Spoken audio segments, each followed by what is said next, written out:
Everybody, Nick with Ridgeback Rides, and today I'm here with a friend of mine, Karim from our local motorcycling group. Karim and I met at this year's Distinguished Gentleman's Ride. A really good guy, just recently got into motorcycling, joined our community. Super excited about this new hobby of his. So much so he took a trip to Greece for a few weeks. So we thought it'd be fun to get together, talk about his journey and what led him to get into motorcycling. Like most of us, we all have some story that got us here, and it's always interesting and always relatable. And then you took this trip to Greece for a couple of weeks, rented a BMW, and had a great time. So let's hear about it. So welcome to Ridgeback Rides. Thank you. Thanks for having me. I'm excited to be here. Yes, you should be. It's always fun to sit down with other enthusiasts and just have a good conversation about our hobby. So you're from the local area here in Northern Virginia. Yep, live in Alexandria. Yeah, so we're blessed to be here as motorcyclists. I think we often talk as we're riding around the area what a wonderful area it is to actually be able to ride and have access to within.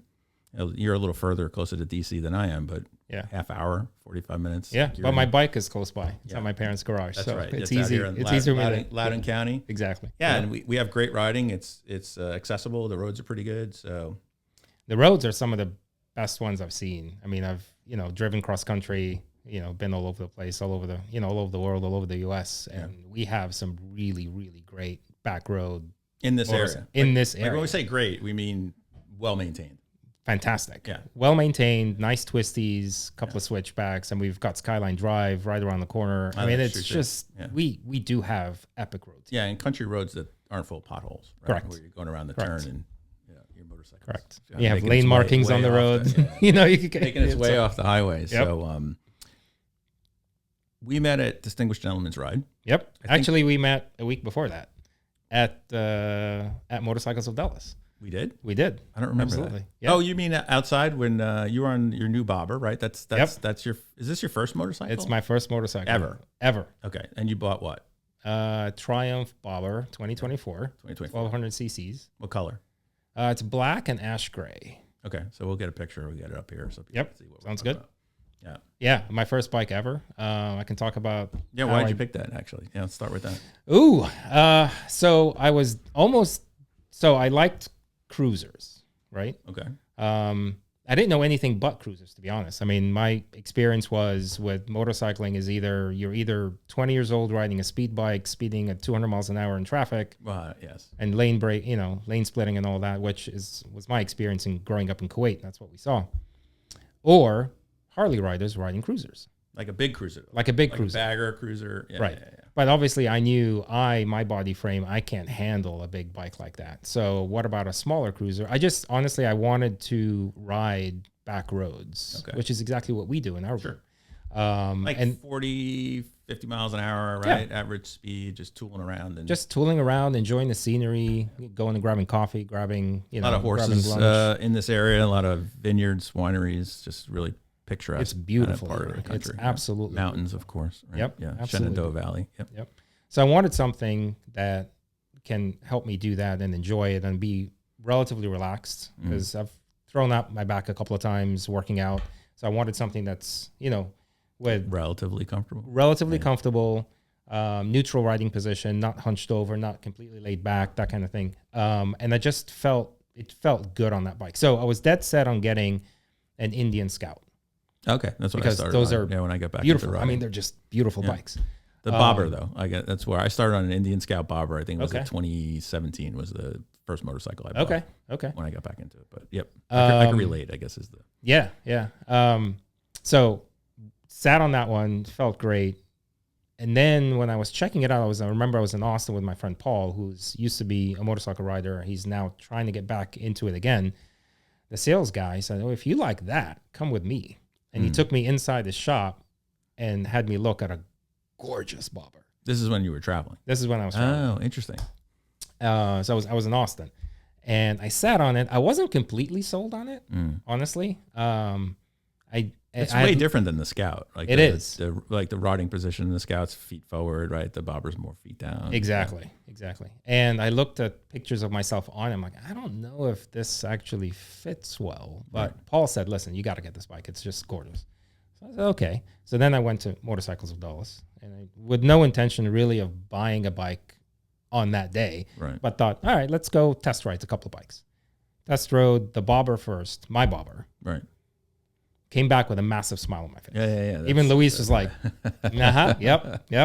You worked with Luis on it? I worked with Luis on it. Luis was awesome. He wasn't pushy at all from a sales standpoint. He sort of taught me along the way what to look for, what not to look for. If I had questions, he answered them, and he was just make your decision. Sure. It was very, very Low easy. pressure. Very low pressure. Then I sat on the Indian Scout and took that around.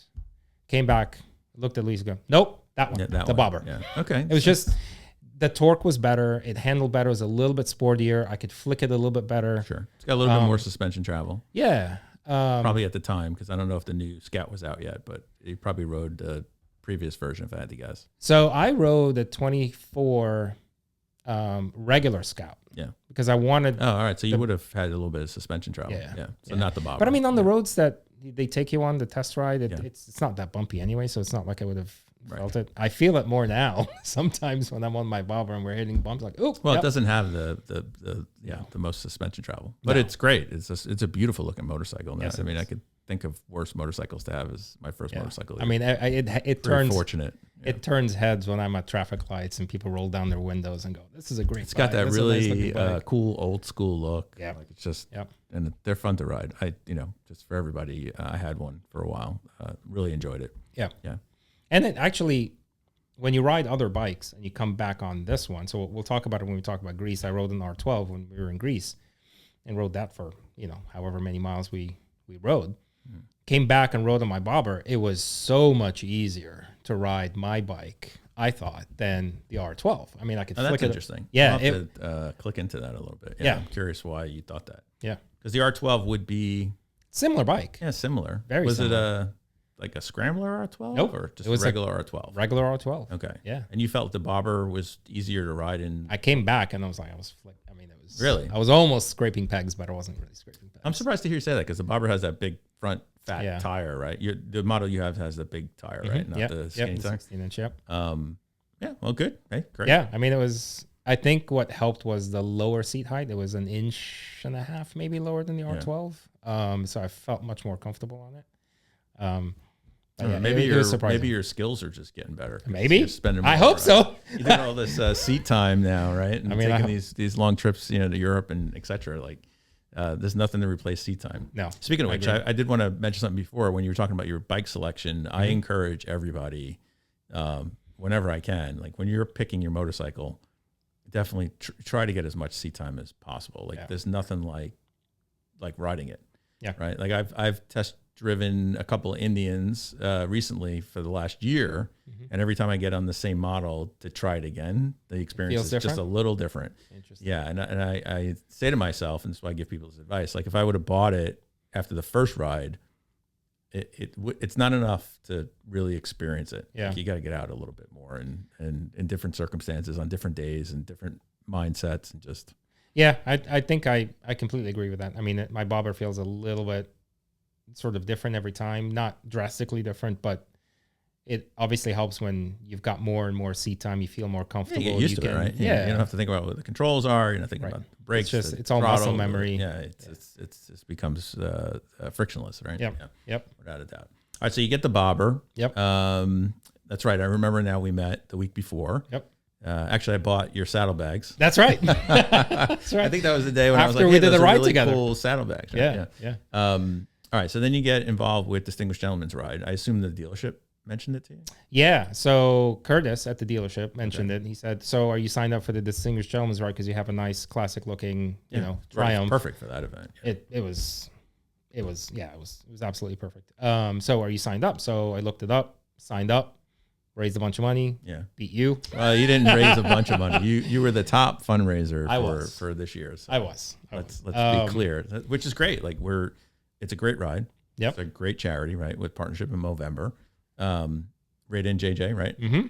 Locomotive founders started the DGR here. You could check out that podcast actually. Great podcast, Right by the way. In JJ. Yep.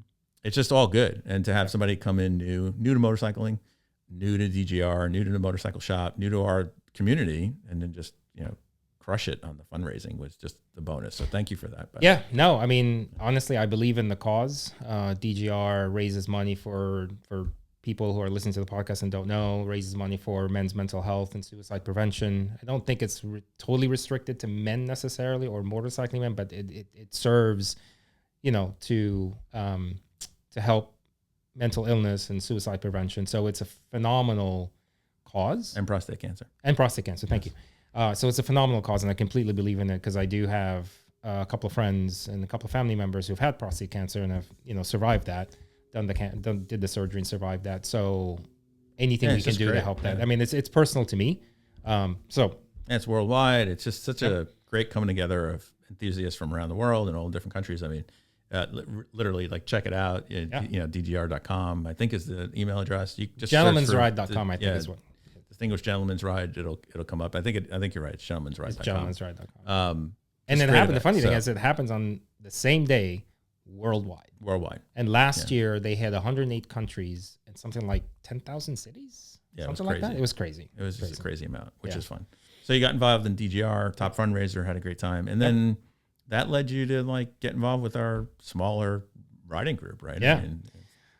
So the DGR led me to meet JJ and Reda. Right. So met them, talked with them a little bit. We hit it off almost immediately, almost like how we hit it off when we met. We're all nice. Yeah, people. I mean, for the most part, for the most part, right? We're reasonable. So met them and they said, "Hey, you need to come ride with us." So I remember having your number. I didn't know how connected you were with DGR with them as a riding group. Right. So I had your number, had their numbers, and then immediately after, like, "Hey guys, it was great to meet you. When are we going for a ride? I'd love to ride with you." And it felt like you all were sort of the right speed and the right riding style for me, right? I'm new. I was, at the time, I think when I did DGR, I must have had maybe 300 miles under my belt, something ridiculously low. Yeah, that's pretty low. I mean, so you're super new. I'm glad I didn't fall off the bike, right? Oh gosh. Okay. I don't know. I don't think you're that new, but okay, sure. But I needed to get into it really and to enjoy it and to get better. Right. Needed to ride with a group that was very supportive, that understood I'm still new and would protect me. I remember in the first couple of rides we did, you were always sweeping in the back and were always protecting me. That's right. Yep. Yeah. And you didn't care that I rode a little bit slower than the rest. In fact, the people in the front, they slowed down for me and everything. And whenever we had to go on the interstate, "Hey, Karim, we're going to hit the interstate for maybe, 5 miles. Are you okay with that? Just stay close to us. We'll slow down. Just, stay close to us in diamond formation and we'll keep everybody protected." And that was, honestly, I think that got me ready for longer rides, for Greece, for everything else. But it was so nice riding with you all because I was protected. I felt safe. I was protected. You were also teaching me along the way, some pointers along the way. And it just felt great riding with you. Yeah, we all wear cardos. I was going to grab a helmet, but no worries. We all have a cardo. It's great. We're all connected, right? So we don't lose track of anybody, to your point. Yep. But I'm glad to hear you share the details of the experience because that's what we're after. Like it's, whoever is the most, I don't want to say inexperienced riders. That's the opposite of that. We only ride to the level of the newest person, I guess is the best way to say it, right? And everybody's okay with that, which is great. And look, if anybody wants to break out here or there when we get to a certain part in our rides, they're free to. When we're on the comms, it's really easy to say, "Hey, I'm going to take off for a little bit. I'll meet you up here." But for the most part, we're just out to have a good time, and it's about the community, and it's about checking out the local areas, checking out some of the cool spots to go as a destination, like any of the local breweries and so forth. Right, grab some food. It's about the community, so I'm glad you're proof that our formula for having a motorcycling community here in the Northern Virginia area, like we're doing it the right way. Yes, right? 100%. Yeah, very welcoming. 100%. And I just enjoy hanging out with all of you. Oh, good. I mean, glad. Thanks. It's one of the reasons why when you said, "Let's do a podcast," I'm like, "Great, let's do it." More time to hang out with middle-aged men. That's it's right. mostly middle-aged men. I mean, we do have some women in our thing, but it's a larger percentage of us old guys. That's fine. All getting into riding. I think we've said it, if not once, a zillion times when we're riding. This is our therapy. It is. Everybody loves being out on a motorcycle. You just tend to forget everything. It is. It's weird. And I tell my friends who ask me, so Yeah. why do you like it so much? Yeah. And it's a number of reasons, right? Riding itself is therapy, but why is it therapy? It's the amount of focus you have to put into riding. I mean, you have to make sure you are using the controls with muscle memory. You have to make sure you're keeping the bike upright. You have to make sure your lines are correct. That's you have right. to watch for the road to make sure there's no gravel, leaves. And we're coming into fall season. There's going to be a lot of leaves coming down. I mean, that can... and other, like, we don't tend to find ourselves around a lot of cars and traffic often, but when, there's and there's that whole and there's the element too. traffic. Yeah. Yeah. So the amount of focus you have to put into this, and I'm only really kind of saying this for riders or new individuals who might want to come into riding, and why do we do it? So the amount of focus you have to put into it is a lot, and it leaves no room in your mind or your brain to really think about anything else. Right. So if you come into this maybe after a hard week at work or something, you ride for half an hour to an hour to, say, our coffee stop or our breakfast stop.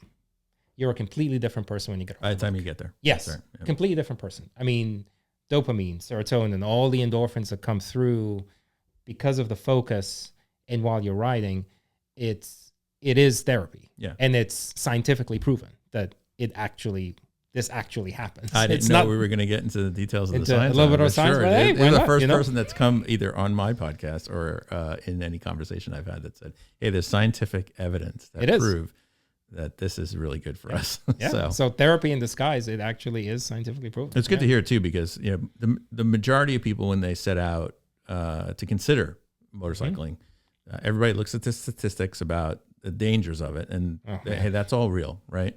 So there is a risk, but I don't think it's as obvious the other benefits. Right.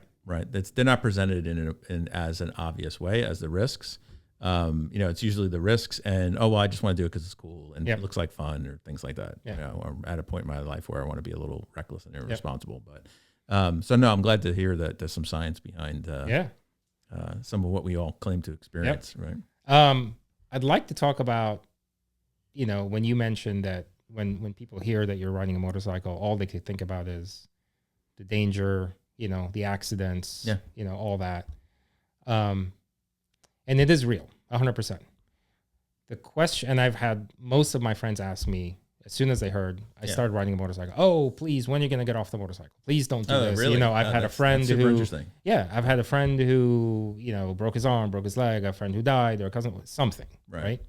And yes, those make the headlines and those stand out. The question I always ask is, how was that person riding? Was he wearing the right gear? Was he trying the lane split when he wasn't lane split? I mean, what were the conditions? Talk to me about all, and of course they don't know. All they hear is the the circumstances. So, drugs and alcohol, right. Just like with cars. Or just not protecting yourself and not riding safely. The simplest thing you could do is just slow down. Right? Just don't. So I'm happy that I've met this group riding with you and JJ and Brad and the rest of the Locomotive team, because we all ride safe. We all ride at very safe speeds. We're all together. We're all wearing protective gear. We never ride without protective gear. And we're all we can't eliminate risk when you're riding a motorcycle, but you can reduce it significantly. I agree with that. So, and I was going to ask you, so, being new to motorcycling, what were some of the things that you did to prepare for this new hobby of yours, both to learn how to ride a motorcycle, and then I did notice when I first met you that you did, have a lot of the gear to keep us as safe as you possibly can. So maybe you could talk about like your thought process of just, hey, I don't know how to ride, I want to get into this, but these are the things that I need to check off the list. Okay. So the first thing I did was I said, all right, how am I going to learn how to ride a motorcycle in a very safe environment? Okay. Take the MSF class. Perfect. Simple answer. Take the MSF class. I took that last June with really no intention of ever buying a motorcycle or ever really getting into riding. Is that true? Yeah. The one reason is that really true though? So maybe in the back I hear of my a lot mind, of people say this, and then everybody owns a motorcycle. So I'm like, well, yeah, in the back of my okay. So how did I get into motorcycling is always a question somebody asks me, and I don't really have a very direct answer. It's not a very linear answer to a question. It's a combination of things. I hit the age where I started to get bored. Okay. Right. Yeah, sure. So this, I'm middle aged, what have you. middle So- age, have a career. Yep. experience Successful, life, all family, that. marriage, whatever. Yep. Everybody's healthy in my family. That's Thank, right. thank goodness. My dog's great. Everything's going well. But I was getting bored at work. And I needed a challenge. So about 10 years ago, we were talking about this before we started the podcast. I started culinary, took a bunch of professional courses, all that to get the creative side of my mind, Sure. my brain going. COVID killed that. We can get into it in another podcast. Then I started taking flying lessons a few years ago. Oh, did you really? I didn't know. Yeah. That. Okay. And that was fun. In fact, I thought ground school was a lot. So the theoretical part of it, how the plane flies, all the instruments, all that Well, stuff. back to Mr. Science. You're gonna be labeled. I'm a now, little okay. Mr. Science in our. If you don't know me yet, I'm a little bit of a nerd. in our writing group. Right, I'm the nerd. So I enjoyed ground school. I enjoyed flying, but it wasn't as thrilling as you would think it would be. It's thrilling the first couple of times when you take off on land. Sure. But then when you're really cruising at 3,000 feet, 3,500, what have you, it's Pretty and you controlled circumstance, right? Yes, and you have to do a lot to keep flying safely. So you're constantly checking instruments. You're constantly checking your GPS screen. Sure. You're constantly listening to air traffic control and other pilots on comms. So it's a lot more work than you would anticipate it being. Now, maybe that gets reduced when it all becomes muscle memory and you fly enough that you just kind of, you're in the zone and you kind of do it. My CFI changed, my instructor. So I said, okay, well, I don't like the new one. Right. And it's getting too expensive because it's really expensive to learn how to fly. So I thought, okay, park that for a bit. I could always come back to it. I'll never lose my hours. I can come back to it later. Then came motorcycling. So growing up, my parents are both doctors. They always said, if we ever see you on a motorcycle, we will disown you as children. Yeah. Okay. Period. Right. Like that was just the rule in the house, That was right? the house Because they rule. saw the accidents come Well, through. and look, in fairness, my house growing up, same thing. It seems like most house rules. Yeah. Yeah. But I thought, okay, I don't want to be afraid of a motorcycle. I don't want it to be this foreign object. I already, tried sailing, tried flying. I don't want to be afraid of a motorcycle. I want to understand what the big deal is, why everybody's raving about it. So I said, all right, controlled environment, take the MSF class, maybe get your license if you pass the test, what have you, and see where it goes. So I did that with two intents. One, to learn how to ride a motorcycle and understand it. You're not getting the thrill of it because they're in the parking lot the whole time. Oh yeah, sure. I don't think they're big CC motorcycles. No, they're 250s or 350 Honda Rebels. Yeah, but believe it or not, And I did not take that path, but I've heard that they're smaller. It's actually, bikes, they're small bikes. They're easy to maneuver for, and they're very low seat height. So it's very easy for shorter people to feel safe on the bike because you're flat footing it. So did that with two intentions. One, to just learn how to ride a motorcycle. But two, in the back of my mind, Jess and I were taking a trip to Malta. And I thought, wouldn't it be cool to rent a 125cc scooter, and I need a license for that, and ride around Malta and some of the islands? Oh, that would be fun. Yeah, that sounds like Which it was. So luckily passed the test, went to Malta, did that. And if you think I have a lot of guts doing this, because this was it's a scooter, but it was left-hand side traffic. Yeah. It was in a foreign country. It was 2-up, which completely changes the dynamic when you have somebody on the scooter. Yeah. And it was going through mountains. Yeah. So, I mean, it was... And it's a bit, that I only know from my travels to Europe and videos. There's a bit of a controlled chaos. Oh, yeah. There's a lot of scooters and a lot of stuff going on. Yeah. So And they weren't shy a about... new rider, I could see I could be a bit anxiety. 100%. I mean, I remember at a roundabout, just waiting to get into a roundabout, a car behind me just kind of bumped my rear tire. Oh, no kidding. Yeah. Seriously? Yeah. You know? Like, what's going on here? So, but that was fun. That gave me the confidence to say, should I buy a motorcycle? Maybe. Okay, let's just go look at them. Yeah. All right. Well. So, and that's kind of where it ended up. It's like boiling the frog, Mr. Science. Yeah. It's just like just turn the heat up a little bit at a time. So, so you got into the Bobber, which is a great motorcycle to start. You're in the community. Things are going great. So that's how you got into your license and started the riding motorcycle itself. I did a lot of research, did a lot of reading about safety gear, what you should wear, what you shouldn't wear, how, all of that. spent a lot of money on safety gear. Didn't know what I was buying at the beginning. I bought, adventure type gear, and then realized, oh, wait, it's not an adventure bike. I'm not going out off-roading. I don't look cool. Yeah, exactly. I don't look as cool as I do now. So, but yeah, it was all really through research, reading motorcycling blogs, talking to people, other riders. And, it all starts with a good helmet.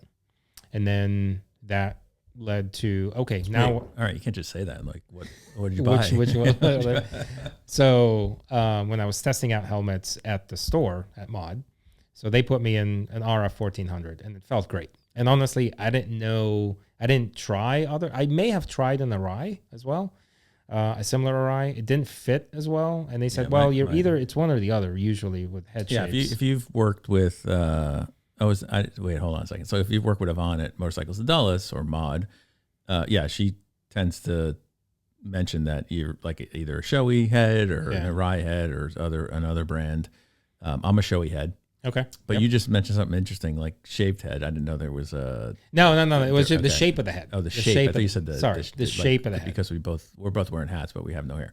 So, okay, so shape of the head. So you were what? What did she tell you? You are Shoei or... More of a Shoei, yeah. And it wasn't Yvonne. She was off that day. It was somebody else that was there. Okay. And he measured me. And he goes, okay, you're a medium. You're right at 57. So what'd you wind up buying? The RF 1400. Okay. The Shoei RF 14, which fits. And you're happy with it. Okay, great. It's a little, now that I've tried other helmets on the world, it's a little heavier, but it is constructed in such a... I mean, for years, maybe people have heard me say this. Like I wore an extra large Shoei, the wrong size. I didn't know Yvonne at the shop at the time, so I bought two different helmets, different times, extra large, and then I met her and she shook the helmet on my head and she's like, "You're wearing the wrong size helmet." Loose, So I got a large, and I was like, "Oh, this is what it feels like." Yeah. It was lighter, and that's a smaller shell size, but me too. Like always Shoei. Yeah.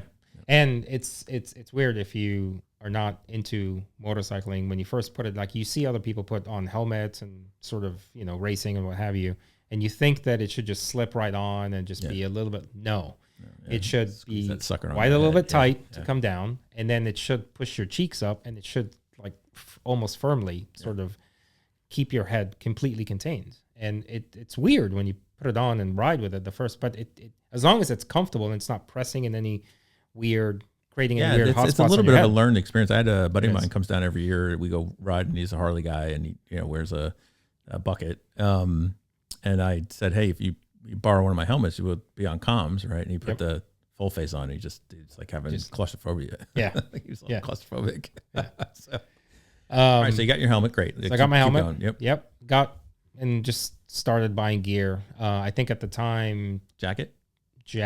So I have, don't tell my wife, I have 3 jackets, and I just bought a 4th one. Okay.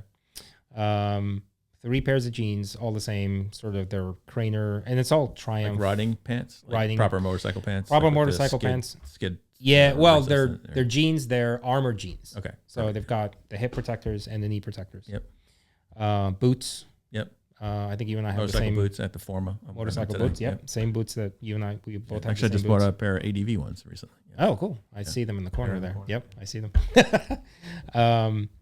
Gloves. Probably have 5 or 6 different pairs of gloves. Yep. So got all the gear. And I got to ask you. Yep. I ask everybody. Tell me. And I'm the only one in our rider group still. Did you buy an airbag? No. All right. Is it on your list? It's on my list. All right. But I just got the Alpine Stars. You could check it out freely. It's so awesome. I rode with the Climb when I got my first motorcycle in 2017. I got an airbag not too long after that. Really enjoyed that. And then Alpine Stars came out with their most recent vest. And are they comfortable? Tell me. I'm going to do a video about it. Okay. It's super comfortable. Okay. Yep. Yeah, I'm gonna look into it. Again, you can go online and see different content creators in the community. They either love airbags or don't. But again, back to erring on the side of caution. At least once, yeah. If I'm gonna maybe if I get wrapped up like the Michelin Man, then maybe it'll help. It seems to work for the Mars lander. So hoping that. I just need to make them for knock on wood. Yeah, they actually do make them. We'll talk about it a different time, but knock on wood. We never need it. So so you got all the safety equipment. You got the motorcycle. Yep. You took the training.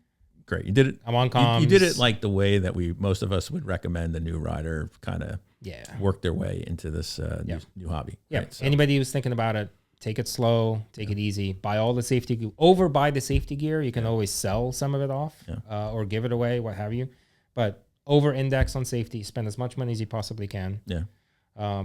Every dollar's worth it. And take it slow. Yeah. Take the course, get a bike, start riding slowly. I remember my first ride was literally doing the same loop that the test ride loop around Mod. Sure. Yeah. I just did that Over and over and over again. for 50 miles. Yeah. And a friend of mine saw my rever. Oh, yeah, He's like, yeah. what are you doing going around in circles? I'm like, I'm just trying to get used to the bike. That's, hey man, especially in an environment that's moderately controlled, right? It's super helpful. So, okay. So that unlocked this whole new world for you. Yep. We know, just because we talk about it all the time, Northern Virginia is an incredible place to ride for on-road riding. Wineries, breweries, Phenomenal. fields of grapes, Oh my God. horse country, so many horses, like you just scratch your head. And we're not talking about like old swaybacks in a field. We're talking about really beautiful horse estates out here. Just, I say to everybody, if you were contained to just Route 7, Route 81, and I'd say 66, like, and Route 15, like that square, and you couldn't ride anywhere else the rest of your life, you'd be fine here.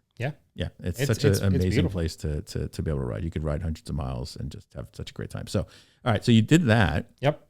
Let's talk about Greece. Then how did Greece come up? Good question. I'll try and keep this short. Yeah.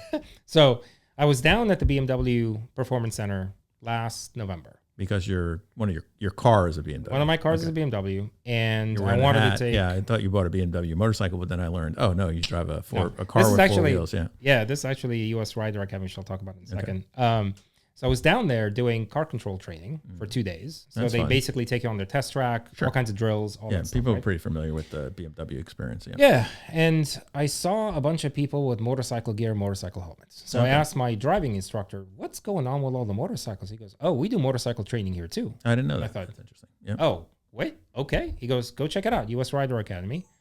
So I saw them, asked my instructor what's going on, and he said, "Yep, we have a motorcycle training, and it's under the umbrella of US Rider Academy. It's all done down in the Performance Center, and they do 1-day courses, 2-day courses, on-road, off-road. They do private lessons. They do Smoky Mountain rides, all that."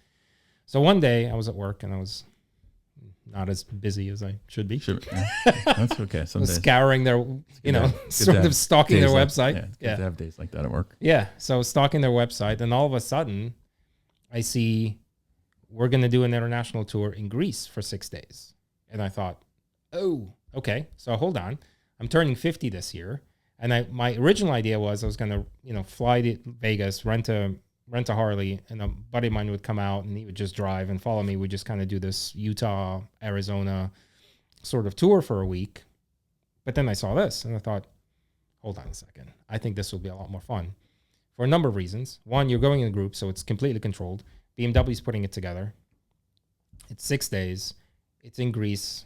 I can always do Arizona, Utah anytime on my own, right? Yeah, it's pretty. And it's a monumental birthday for me. So why not? So I called them up.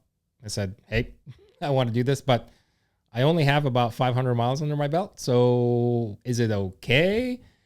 And they basically said, "Listen, you're going to have to come down to training anyway." So as part of this tour, so it's an all-inclusive tour. It was 20 people on the tour, including 20 riders, plus 2 chief instructors from BMW, Aaron and Ricky, and 3 tour guides. So it was 25 of us total. They said, as part of this, you're required to come down to South Carolina and do training with us for 2 days. One will be drills on the track, and it's all meant for on-road safety. So we're doing evasive maneuvers, we're doing emergency braking, we're doing all the different apex turns, and they're teaching us the late apex. That's the safest way to sort of get around the bend and blind corners and all that. So we're doing all of this. And then the second day, we're riding up in the Smoky Mountains for 200 miles to mimic what we would do in That's a great in Greece. primer for the trip. Yeah. And for 2 reasons. One, it gets you kind of up your skill a little bit in case you haven't really done slow turns and the emergency maneuvers and all that. So it gets you kind of, into it again. And it gives a chance for the instructors to kind of assess where everybody is. And they will counsel people out if they don't think you can do it. Yeah. If you're not Luckily, ready, which is smart, right? It's great for safety. And I guess you just fly down there to give you a motorcycle. Yeah, it's Okay, all now. it's, Which it's part of their motorcycle fleet. did you train on in Atlanta? You said Georgia, In South Carolina. South Carolina. Sorry, I Yeah. missed So that, the day on the track, I was on an F800, Okay. which was awesome.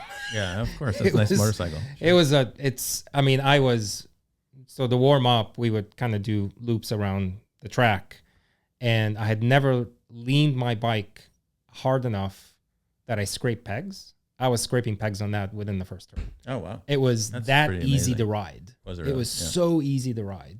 So I did that on the track. I was on the F800, and then they give you the bike that you chose Which to do was? the grease tour, and I chose an R12 because it's similar to mine. Sure. I did that in the Smoky Mountains. Okay. The 2-day training was great. It's all expenses paid except your flights to get down there. They put you up in the hotel. They feed you. All That's that. a nice experience good just stuff. in and of itself. Yeah. That's I mean, almost honestly, like a- I signed up for their 2-day on-street course. And then when this came up, I was talking to Ricky, and he goes, listen, you're going to do very, very similar training. Let's just take Just the do money. this and apply it to that. Yeah, right? apply it to this tour. And that way, you don't. So owe then as how much time was between so you do the training Yep. and then when was the trip? Like Yeah. was it So the they had next 3 weekend or you go No, or no, it no. was So like they a had month later. They had 3 training dates. Okay. I think May, June, and July, and the trip was in September, or maybe May, June, and So August. way upstream from the trip. That's Yeah. great. That's convenient. So you don't have to Yeah. jam it all in. Yep. Yeah, exactly. So, and it gives you time to ride more, which is Sure. great. I was riding with you guys more, and getting my Planning your confidence trip, up, everything else. Yeah. preparing for Greece, which was awesome. And the roads we have here, beautiful twisties and switchbacks and stuff. And so that helped me prepare for Greece. All right. So then September comes before you know it. You're on an airplane. I'm on an airplane, and I'm 6 heading to days. Greece. For 6 whole days. So it's 5 nights. It's 7 nights, 6 nights. riding days. 6 riding. Oh, that's pretty long. Yeah. That's So nice. it was about 140 miles a day, and it was a total of 802 miles exactly.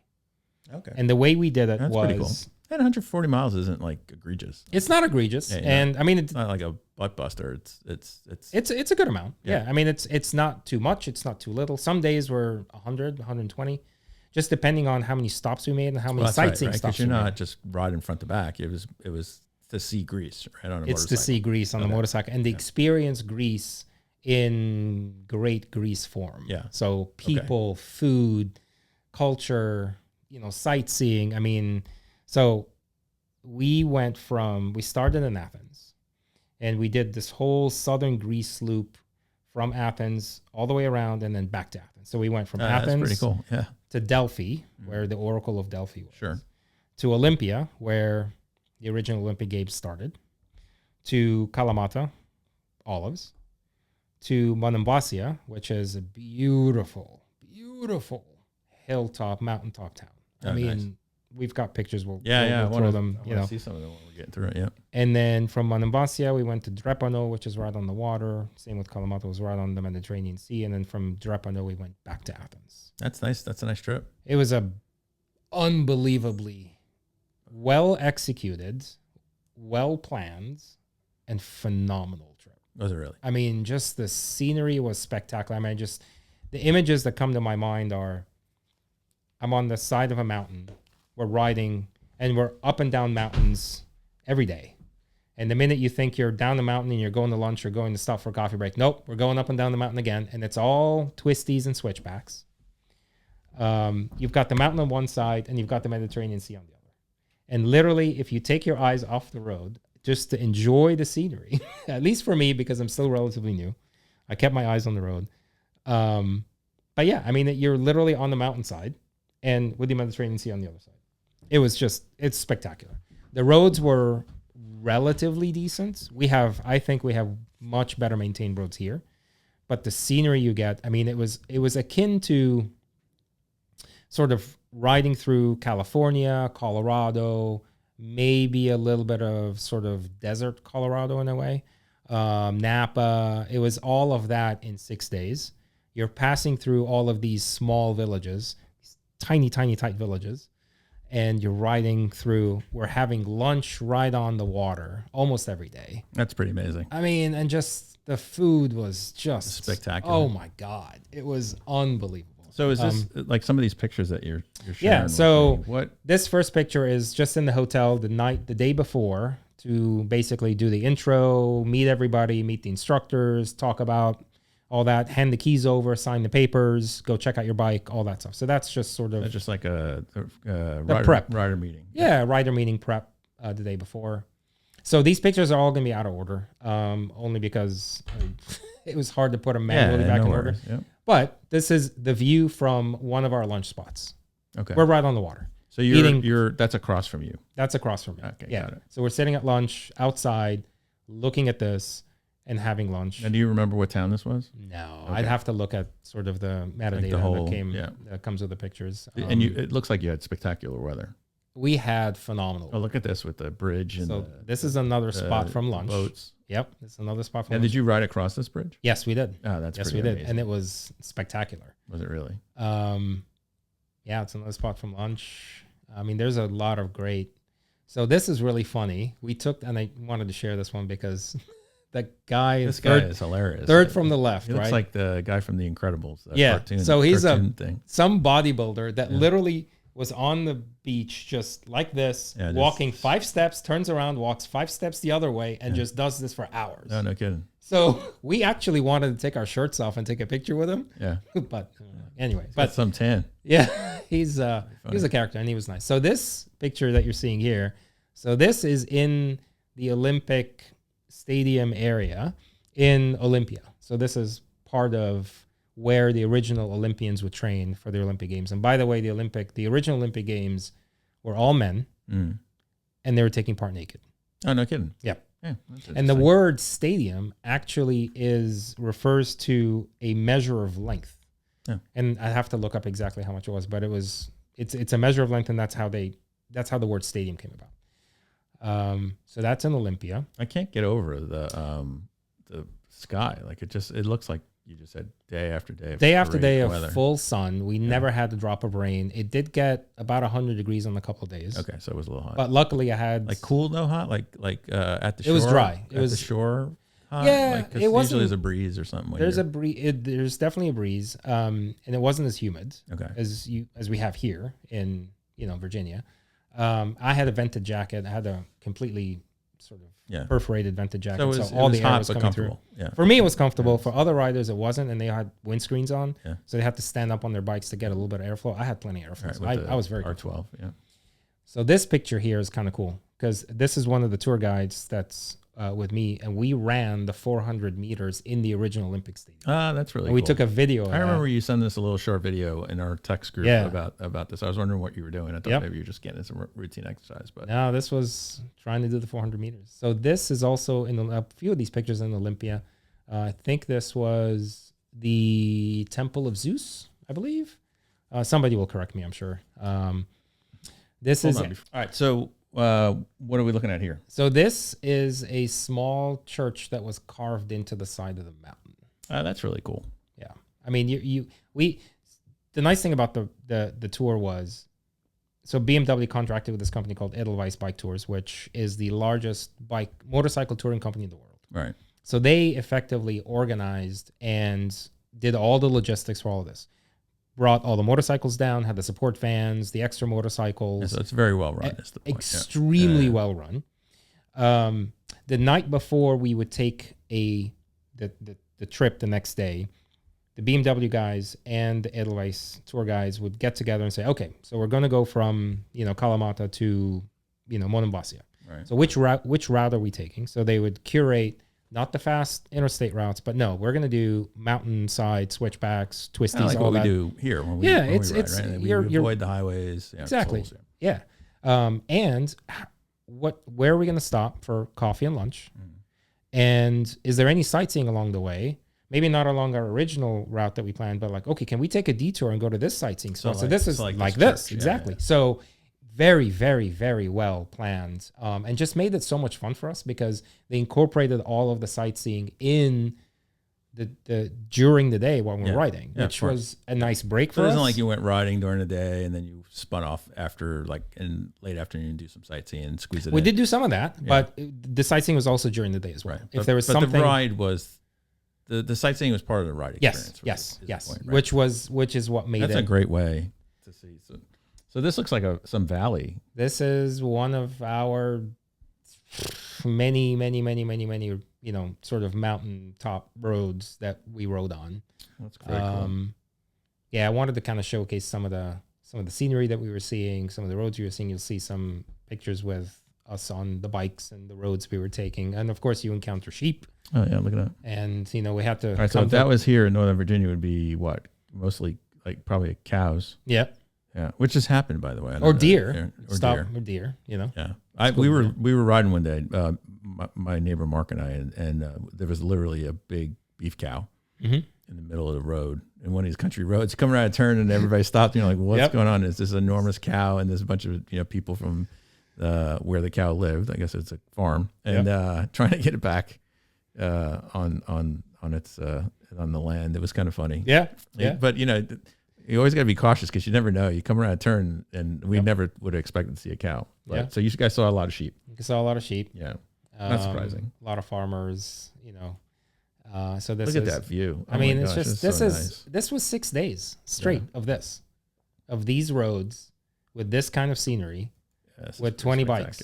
And this is going through towns, one of these little villages. How much time do you think you spent in some of the villages you stopped at? So we would stop at villages either for coffee or for lunch. Okay. We would, and otherwise, if we're just passing through to get to the next stop, we just slow down, kind of take a look, but we're kind of cruising through. Yeah. We didn't want to make it. We gave some of the feedback back to the BMW tour guys. How about we incorporate some more sightseeing stuff? Not just side of a mountain, stop, take some pictures, all that. 5 minutes. And they go, yeah, you know what? 5 minutes will end up being 25 minutes. People take their helmets off, go for a cigarette, and then the next thing you know, we're a little off schedule. If it's hot, so, yeah. So, but they did a really nice job of spacing out the stops, and just everything was just so well executed. Yeah, it's glad to hear. Like we were, just for the people who are listening, like we were getting text from you throughout the week, and it looked like just an amazing trip. Yeah, I mean, at the least. You're also on this. Look at this! This was an old motorcycle. Yeah, this was in a cafe that they picked for a coffee stop. Like a trike. It's like a trike. Yep. That's funny. All rusted. And some food pictures. Oh my God! So what is that? So this is shrimp. That's a big shrimp. Yep, and it's fresh, caught. Really? That morning. That's pretty amazing. I mean, it was just, and it was like, they just grill it on coal, a little bit of salt and butter and lemon juice, and that's it. Like there's nothing fancy. None of the food that we ate was fancy. It was very simple, very go back nice. to the food for a second. Not obviously during the day you weren't drinking wine or anything like that. No, not even at lunch. What about when you got to your destination, like dinner time? Yeah, absolutely. All right, so you got to enjoy the full of Greece cuisine and wine or whatever else, and coffee, right? And coffee, Greek coffee. Well, coffee during the day would have been amazing. Yeah. And everything, like I said, everything was included. Yeah, everything. I mean, the bikes, the insurance, the hotels, the food, the snacks, the water. All right, so it's really turnkey. Just get gelato. Get on Aaron gelato. Get on the airplane and pay for your flights, and then everything's taken care of. Yeah, that's pretty amazing. It was just it was out of this world.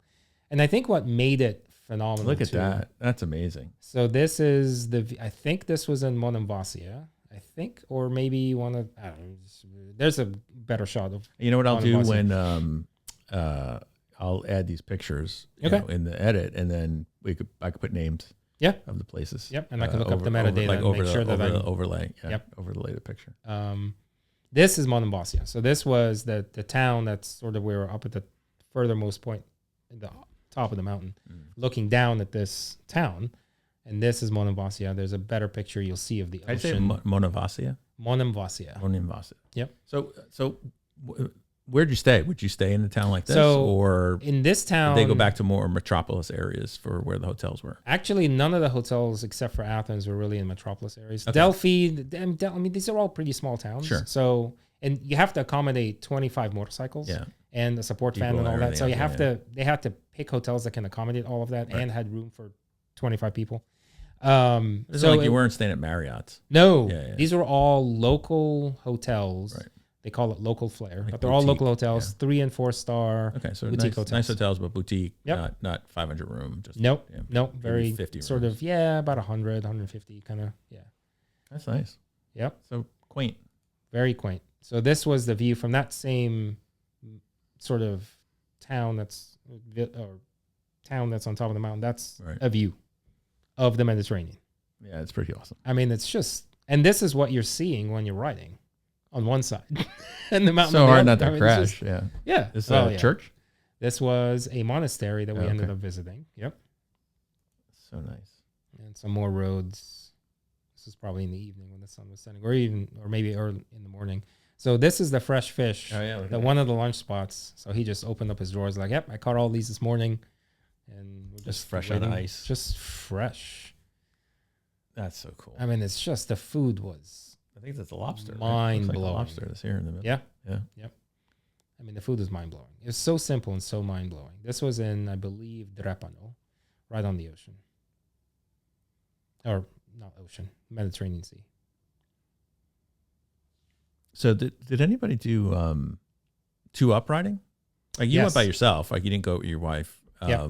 3 people did 2 ups. And how do you feel like that experience was for the I mean, couple? there were more experienced riders. Yeah. So one of the BMW instructors had his wife Carrie.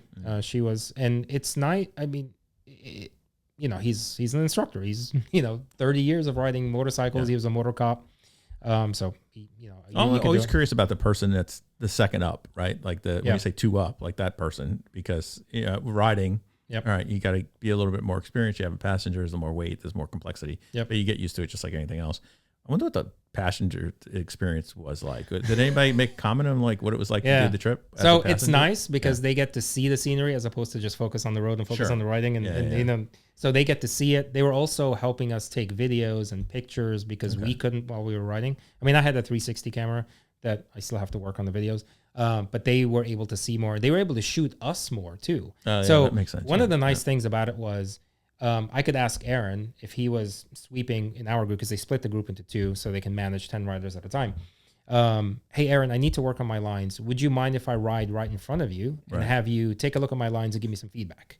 So there was a lot of teaching along with just riding and enjoying. You can use this as a learning experience So back as to well. If you're not super experienced, you're in good hands. Back You're to in kind very, of very good hands. at the beginning of our conversation about our riding group. Yep. And what you liked about that. So you felt similar in this riding group. Yep, Oh, look at 100%. That's the whole group here. So this was another stop for, actually it wasn't lunch, it was gelato. And we just, that must have been awesome.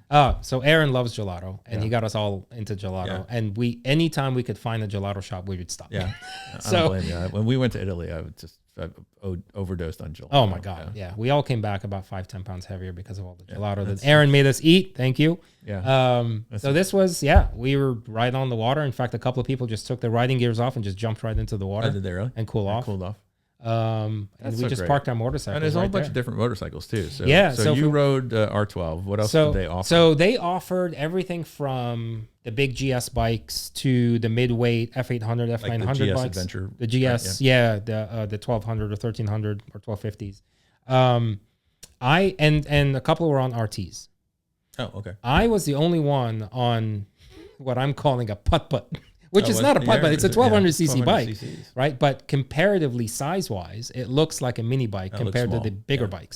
But I like it because I can handle it. I can't. These big bikes are just too big. I think, And heavy. to be honest with you, like I think For I me. see a 1600 there, but you're going to get there. Like everybody felt that way. Like when I got back on, I had sport bikes when I was young, got married, had kids, got older, got back into riding, bought that bobber. Mm-hmm. It was great at 1200 cc, felt like, oh my gosh, right. Had to shake the dust off. But when I bought my Indian Chieftain, when I test drove that and the Challenger from Indian, the day I went out, I was so nervous. Yeah. 800 and something pound bike, right? Yep. Et cetera, et cetera. But I mean, I ride that thing now like it's a scooter. Yeah. But compared to the day I rolled out of Motorcycles of Dulles to test drive it, I was so nervous. It was really hot. I was just sweat through my clothes, right? Oh, With man. anxiety. You're going to get there. My biggest thing is it's just heavy to handle at a standstill.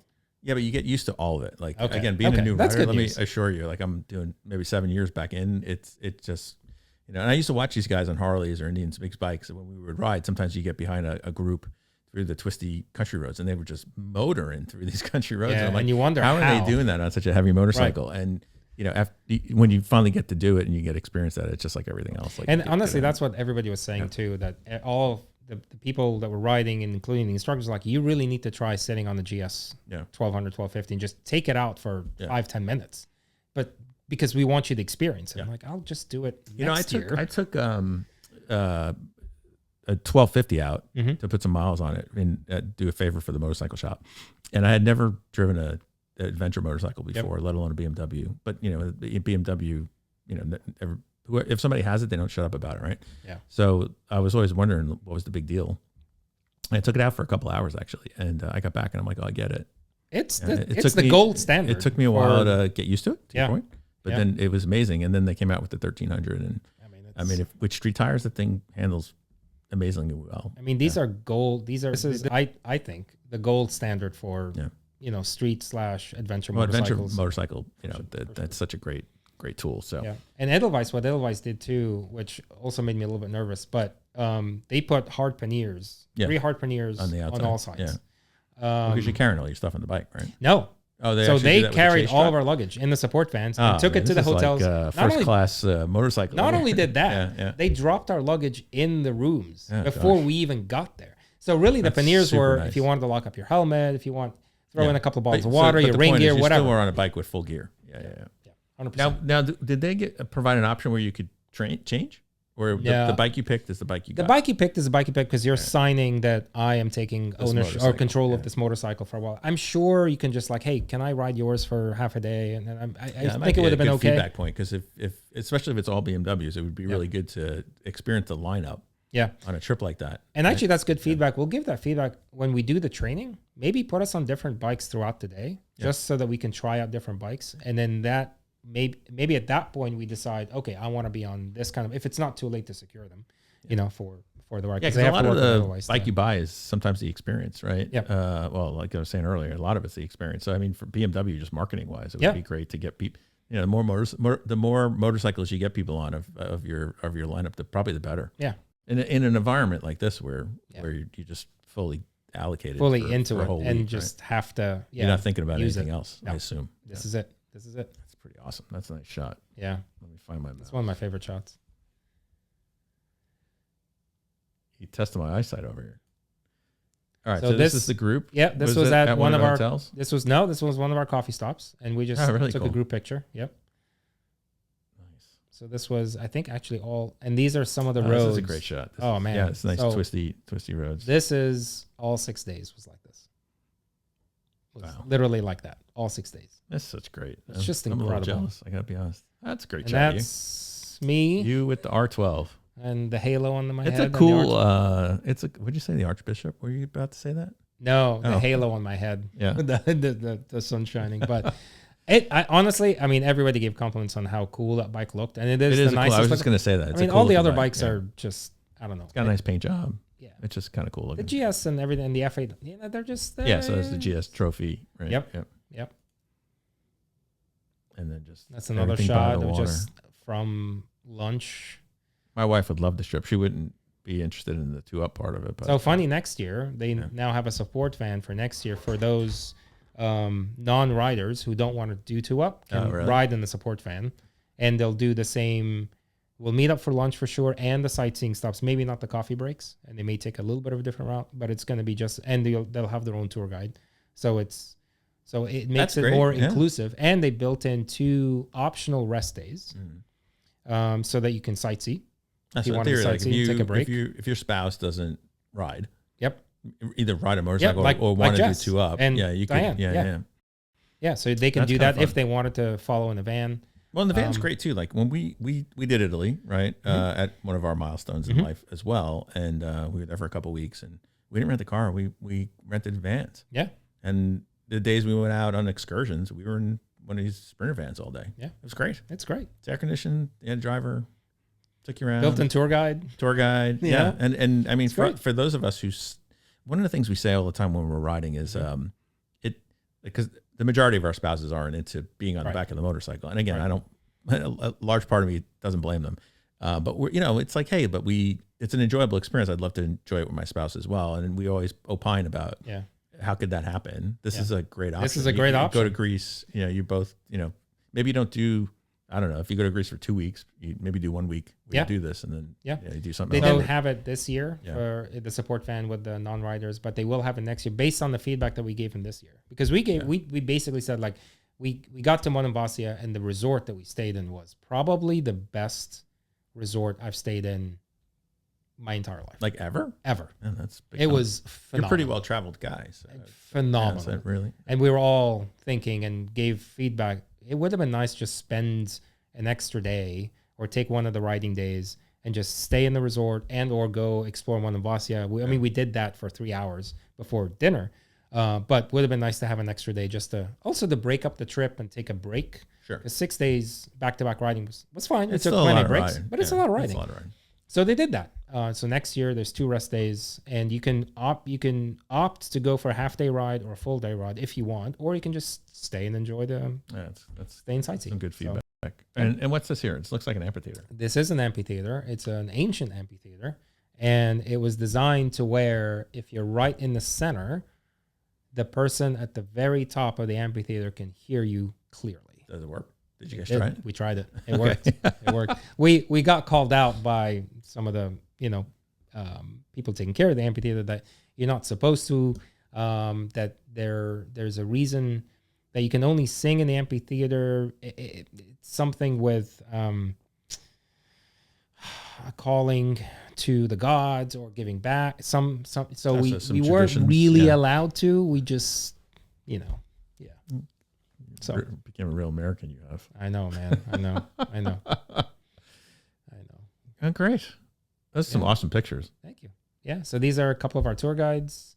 That was Eugene. Did they wear this every day? Almost every day. Yeah. So they really wearing the brand the whole week. Yeah. And they're Edelweiss employees, but and this is the final sort of group shot that we took in Drepano before we went back to Athens. So that's the group. Yeah. And then one of the tour guides actually wrote up a really, really nice blog. That's me on the R12 trying to lean as hard as I can. He wrote up a blog about the trip. So he wrote it, Tom, and that's me again. I just like this because the lighting is perfect. Yeah, sure.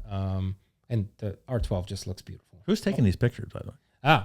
So Tom, when he would lead, he would sometimes go a couple of miles ahead and just speed up and stop at a spot where, as we're all coming through, he's taking pictures. Yeah. So he was able to do that for us, which was nice. That's pretty awesome. Had some great shots. And this is back again in Olympia. Sorry, these are all out of order. It's all good. Like I said, we'll so this is really important. Okay. This is where the Olympic torch gets lit every 4 years. Oh, no kidding. To this right here. day. It starts. Yes. It starts there. And it goes around. That's pretty cool. Yeah. So that's the spot. And it's still to this day, they still do that. Huh. Yep. All right, man. I think this is going to be on the bucket list. I mean, and this is just, I wanted to put a plug in. That bike was just beautiful, man. I mean, it's just gorgeous. It rides well. I was very comfortable on it. People thought I wouldn't be comfortable. I was very comfortable on it for a long period of time. And I wanted to also support, I see you're sporting the same shirt, Locomoto, our friends, JJ and Reda. Yeah, you brought their brand international. Yeah. So I was wearing this every day to the point where everybody's like, what is Locomoto? So I was putting in, I was giving a little plug for JJ and Reda. So I hope they enjoy that. And it's a great company and the mission, I believe in the mission. So yeah. So I saw you wearing some of that in the pictures you shared. They're great. They're performance shirts. It's perfect. Yeah. I mean, in the 100-degree weather, it was great. I was out with them for lunch. I'm like, man, he's really repping your brand over there. Yep. Karim's really got you guys covered, man. He's bringing you overseas. I'm trying. So I guess suffice to say, you recommend the trip. 100%. If you can find the time and find the budget. 100%. If you can find the time, have the money, because it's not the cheapest trip in the world. Right. Well, but it's an experience, honestly. Let me ask you this though, without having to get into the specifics of the money. I mean, most trips to Greece or Italy or wherever you go on a meaningful trip for a week or more aren't inexpensive. No. Usually save for them. Mm-hmm. Is it comparable to what you would normally do? So I priced the 1 week that I was going to do here in Utah, Arizona, all that, rent the bike, hotel rooms, food, blah, blah, blah, blah. It came about as much as the Greece trip was. Okay. And I thought, that's great. Well, yeah. So it's like a proper vacation. Do this. It's a proper vacation. So if you're going to budget and go on a proper vacation, just go to a resort or some area and stay there, or go to a couple areas. You could do a motorcycling excursion Yep. probably the same cost. Yep. Yeah. And And if honestly, they had this thing with the van and then you could go with your spouse, I mean, it's a home run. yeah, it's a home run. And honestly, the group that we were with, I think that made the experience phenomenal. Yeah. Because we all have the same mindset of, traveling and seeing and experiencing. So we're kind of similar in a lot of ways. Seeing the world on two wheels. Seeing the world on two wheels. And that just made the experience so much more fun. Yeah. I was myself. I was my silly, stupid self, and I was accepted by all of them. And I'm like, this is so great. I feel like this is my family. Yeah, right? like-minded people. Yeah, it was great. It really highly recommended. They did a really nice job. So next year, I was gonna say, why don't we end on where your travels are gonna take you next? Yeah, Sicily, your home. Half my family's origination spot. Huh? So Sicily is gonna be the same BMW tour group. Same tour group. In fact, they as soon as we got back, they released the details for Sicily, and they released it just for us. Originally, the VIPs. we sold it out. Oh, did you really? We immediately, everybody's like, I'm going. Like and they're having to add more weeks now for the public. So they got you right at the height of, hey, we're loving this trip. Yep. I mean, they're smart. Yep. Here it is. Sign right here for the next one. So we Sicily. Can't wait. Sicily's that whole area. Yep. The whole island. That'd be nice. We're not going to Palermo, and I think logistically it just didn't work out for some reason. But I can always like fly a day or two before, stay a day or two after, visit Palermo if I wanted to. But yeah, we're back to maybe like again, if you're planning a 2-week vacation somewhere, you could do 100%. Yeah, go to like Amalfi, right, Sorrento, and then head down to Sicily, and that's kind of what I did. Or vice versa, right? Yeah, do your Sicily trip first on the motorcycles, and then just go. And that's honestly exactly what I did this year because Jess and I were in Tuscany celebrating my birthday, and we were in Tuscany for a week, and then she had to come back for work, and she wasn't, obviously didn't want to do. Yeah, so then she came back, and I flew literally from Florence to Athens. Yeah, and joined this, and that's a great. There we go. It was a great 2 weeks. It was just phenomenal. Yeah, I mean, we're still on the WhatsApp chat. We're still talking every day. We're sharing experiences and I mean, these are going to be lifelong friends. Yes, it's so just nice. great. So share that, just that once in a lifetime experience. Yeah, it's so nice. And the memories we built Well, speaking of lifetime experiences, this was fun. Thank you. I hope it's not a once in a lifetime thing for me, but well, we'll have to we'll get our group back together and do a foursome. But we hadn't talked about this trip. Yeah, intentionally. Like I've been intentionally not asking you details, so I would hear this stuff for the first time today. So it's been really enjoyable, and I learned a lot. I'm not. I think I shared with you, that inclined to pop over to Europe to go riding, but this may very well. It's made it easy. Honestly, it made it easy. Yeah, it swayed my my thinking. My wife will thank you if we wind up booking a trip. So Italy sounds nice. She's been after me to go back to Italy. I hope you do. I'll let you know when they put it up for everybody to sign up, and it's going to be in October next year, late October. Great. So it should be. Well, we'll post all the details and when we do the edit of this video, this way people could bang the link. So, all right, everybody, that's Nick with Ridgeback Rides. This is the Ridgeback Ride podcast. Karim, thanks again for being on. Thank you for having me on. Until the next time you're on. Sounds good. Yeah. Thank you. Safe riding. Thank you. Talk soon.